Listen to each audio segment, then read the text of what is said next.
bisa ngaku ustaz. Iya, betul. Itu dia. Betul. Tapi justru karena itu, jadi masyarakat banyak teracuni dengan doktrin-doktrin agamaan yang menyimpang.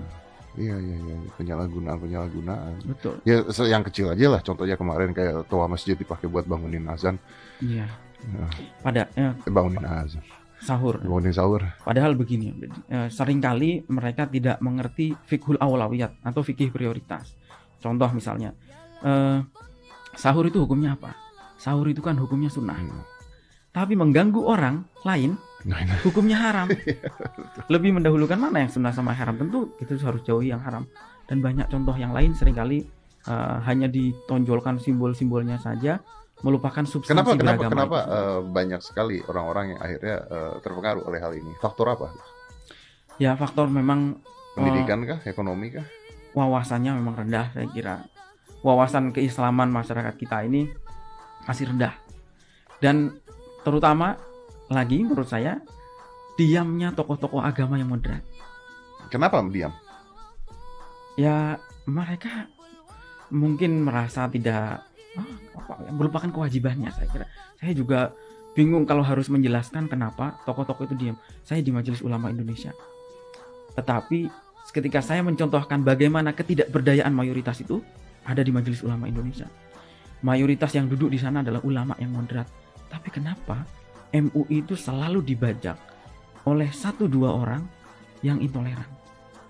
Sehingga menurut penelitiannya, misalnya saya kutip dari penelitiannya Wahid Foundation, mengatakan bahwa aktor intoleransi salah satunya adalah MUI. Bukan karena MUI itu tidak moderat, mayoritasnya moderat, banyak profesor, doktor. Tapi pertanyaannya kenapa suara MUI itu dibajak oleh 1-2 orang yang intoleran? Dan itu terjadi ya? Dan itu terjadi, dan itu di Majelis Ulama Indonesia. Oke, kenapa? Ini kan sebetulnya mungkin kalau kita pakai teori sosial ini bagian dari silent majority ya, dan noisy minority. Bagaimana mayoritasnya diam, kemudian juga yang ini kita melihat ada tirani minoritas. Minoritas yang intoleran ini justru membajak suara yang mayoritas.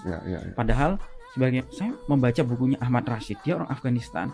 Dia mengatakan bahwa salah satu hal yang membuat Afghanistan hancur seperti sekarang adalah diamnya kelompok moderat. Kelompok moderat, ketika kelompok moderat diam, mereka sedang memberi karpet merah untuk kelompok radikal itu. Seperti itu. Itu pengalaman Ahmad Rashid di Afghanistan.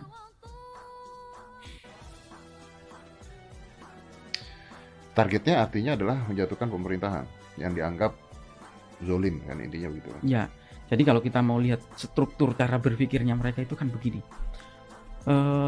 Ini saya sampaikan bukan untuk ngajari orang menjadi radikal, tapi supaya kita tahu dan untuk kita menghindari. Kata pepatah Arab dikatakan man lam ya'rifi syarr waqa'a fihi, katanya. Kalau kita tidak mengetahui suatu keburukan, kita bisa jatuh pada keburukan itu. Betul. Jadi begini, pertama yang menjadi basis ideologi mereka itu hakimiyah namanya. Bahwa kedaulatan hukum hanya punya Tuhan, hanya milik Tuhan. Sedangkan ketika kita melihat pemerintahan di seluruh dunia ini, termasuk yang negara mayoritasnya muslim, ada yang pakai kerajaan, monarki konstitusional, ada yang pakai emir, pakai republik seperti kita, itu dianggap oleh mereka sudah menggunakan hukum yang bukan hukum Tuhan. Padahal hukum itu harus dari Tuhan, kalau menurut mereka.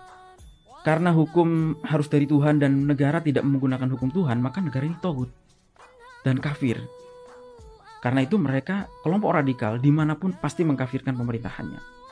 Ya, tapi kalau misalnya mereka membunuh juga bukan hukum Tuhan juga dong. Apa bedanya? Iya. Karena mereka mengkafirkan pemerintah dan negara dianggap kafir, maka kemudian rakyat yang hidup di negara tersebut yang mengikuti undang-undang dan sistem yang berlaku di negara itu juga kafir. Gue kafir juga. Kita semua kafir. Baru mualaf. Masa murtad lagi? Itu. Tapi kalau kata Gus Dur itu kan bilang, kalau dianggap kafir ya tinggal syahadat lagi. Kok itu aja kok repot. Tapi memang mereka hari ini gegabah ya dalam mengkafirkan. Kemudian ketika mereka mengkafirkan pemerintah, mengkafirkan negara, mengkafirkan masyarakat, maka yang terjadi di seluruh dunia ini adalah jahiliyah kembali. Menurut mereka jahiliyatul alam. Ketika jahiliyah, perang lagi. Maka yang harus dilakukan adalah perang. Keharusan mendirikan negara dulu, keharusan mendirikan khilafah atau daulah. Ketika khilafah atau daulah itu kan tidak mungkin dicapai dengan sukarela, karena nggak ada negara yang mau menyerahkan secara sukarela negaranya menjadi negara khilafah.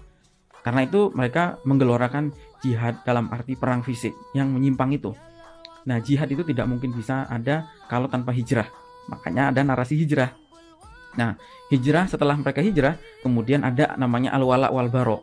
Ini demarkasi antara lawan dan kawan. Itu. Mereka hitam putih sekali.